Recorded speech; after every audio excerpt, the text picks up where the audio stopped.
All right, we have started. Hello, I am Chloe, and this is Aaron, my audience. And today I am presenting my persuasive case for watching foreign films in their original native language. Okay, so to start with, when I first started to kind of recognize that I was kind of falling in love with films, just as a medium, it was maybe around the time when I was a teenager. I kind of was considering Quentin Tarantino as just a very early favorite filmmaker of mine.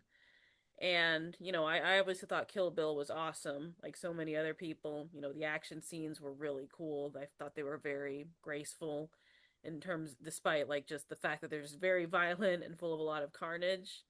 Um, and then, within a few years of watching this film, I would check out Lady Snowblood from 1973, directed by Toshio Fujita, which in a lot of ways is Kill Bill's predecessor, in ways that are both obvious and not as obvious. But these are both pretty cool movies, and honestly, it's not very hard to see why Tarantino was influenced by this movie, and in turn, so many other just filmmakers here in the States as well. Um, but it's just like when you're even sitting here and watching these films yourself, after a time you kind of forget that you're watching subtitles, especially when these films are just so good at pulling you in. Um, you got a favorite movie of yours, Aaron, that's just like non English? Um, that's a good question. I have a lot that I can think of. The first that comes to mind is Pan's Labyrinth. Hell yeah. There's another Danish one called The Celebration that I really, really like. I I def wasn't expecting to like it, but ended up liking it anyway. I definitely gotta check that out. But yeah, I mean, just like there's so many of these movies that come out every single year, and even just like for non-English language movies, just a not insignificant number of these movies that are successful will kind of go on to get an English language remake. So I just kind of feel like it's really just best to see these movies just before they even get a remake, if they ever do get one to begin with, and just waiting for Hollywood to kind of regurgitate it for a wider audience. So, going off of data just from the Letterboxd app alone, it looks like there's at least 400 movies that have gone on to receive English language remakes, just from their original native language. Um, an example that I really like personally would be William Friedkin's Sorcerer from the 70s. This is a second adaptation of the novel Wages of Fear, which is a French novel. And one of the in the original adaptation from the 50s was also a French language film. So these are very different movies, not just in part because they released over 2 decades apart from each other, but I feel like it also differs just with how each director kind of approaches this film. So Henry George Clouzot, the French director who made Wages of Fear, he kind of saw this film as, I want to say, a story about courage, like an epic of sorts. Meanwhile, William Friedkin had a much more different view on the story. So, for instance, the title came from a sorcerer being something of an evil wizard, and in this case, the evil wizard is fate, just throughout the narrative. And while like at the core, these are very similar kind of stories. Um, just the way that they kind of approach these stories just leads to ultimately very different sort of executions for the narrative, as well as just how these movies feel and how like they execute on the themes and just their tones and all that. A more recent remake that kind of comes to mind would be the Ring, specifically as the remake of 1998's Ring from Japan. This kind of kickstarted an entire trend just in terms of American remakes of uh, Japanese and also just like Eastern and Southeastern Asian films. Uh, this one fared much better than a lot of them.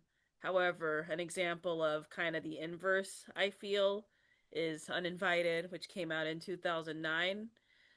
This was a remake of a Korean film from 2003 called Tale of Two Sisters, which in and of itself was also a very loose adaptation of a folklore, um, of like just a tale from Korean folklore that actually predated the Korean Empire. This was from the Joseon dynasty, which existed from the late 1300s to 1800s.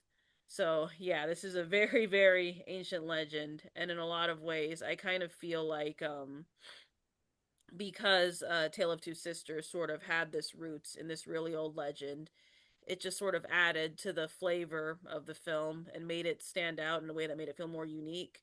Meanwhile, with Uninvited, I feel like it kind of sanded down a lot of these edges because partially it's had a disadvantage because it's from overseas, but also it's kind of just fails because it just wants to be more appealing to a wider audience, and that's not why the story worked. Um, but I feel like, and I feel like just a lot of people might agree that when it comes to foreign language films, just they kind of work as this lifeline that just kind of remind us all that we're human in that way. And when you see these films in their original, like just incarnation, you'll see a lot of things that are often lost in translation, um, or just at the very least, like just are very different, just because of like just the different cultures and whatnot. Uh, but yeah, and just I kind of I'm thinking about just what Roger Ebert said. Just the late Roger Ebert, famous film critic, once said, and he said that films are kind of this sort of empathy machine, and they help us to kind of identify just different aspirations and dreams and fears, and we're kind of like sort of sharing in this journey with the people who are making the film in that way. Furthermore, in 2007, I'm also thinking of how Martin Scorsese would found a organization, a nonprofit one, dedicated to preserving kind of overlooked films from around the world. Um, so far, there's multiple volumes, as you can see here, but yeah, it's very helpful because these movies are very influential, but I feel like they kind of fly under the radar. Um, and with so many prominent streaming platforms, just a lot of foreign films that kind of were like just sort of whispered about and like just I want to say kind of the art house film head circles. You can now watch it on the same platform that you would go to see something like White Lotus, the TV series, which is a little surreal to think about. I'm not gonna lie. And yeah, just more and more, I want to say, I feel like foreign films are starting to see kind of a wider release, in more limited in kind of limited numbers of theaters. That's slowly changing, but I kind of dream of a future where hopefully international films will release on more equal footing with movies in the States. uh, like specifically in 2024 alone, from what I understand, according to the Economic Times, it looks like 20% of the box office was from international films. Part of that is because of strikes that were happening at the time, but I still feel like just with streaming services, like I mentioned before, it's easier now than ever to watch a lot of these movies. Um, and furthermore, in 2025, last year, despite this being kind of like a sequel to an anime series, the Chainsaw Man Reze arc made over $170 million in theaters, which would make it one of the most successful Japanese films of all time. And that's nothing to wag a finger at, especially considering how small the budget was in comparison. And another example that kind of sticks out to me is RRR, which came out a couple years prior in 2022. And this movie was actually so successful that even though it had screened in 1,200 theaters across the US prior, it actually got re released in theaters for a short time because people just could not get enough of RRR. And, just I kind of want to end this sort of like presentation and conclusion with Bong Joon Ho here. When he accepted his Oscar, he said something that I feel like just really has stuck with me ever since. When I'm just telling other people about just the joys of watching foreign language film, And it's that once you overcome a 1 inch barrier of subtitles, you'll be introduced to so many more amazing films. And, just I feel like foreign cinema really is just a whole incredible world all on its own. Like other filmmakers like are influenced by just so many films across the world. Um and just yeah, like just across the world just yeah, there's all these influences from film in that way. Um Also just yeah, as these films exist in their original language, you see a lot of like aspects and nuances that were kind of lost in translation, and the perception of one's of like the narratives just change and turn when you're kind of like seeing different versions of these stories as well.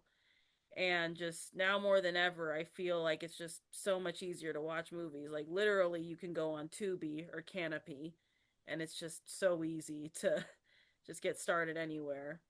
And everybody's journey with film is personal, but there's never a bad place to start. But yeah, ultimately, thank you for coming in and taking part of my presentation. And yeah, happy film.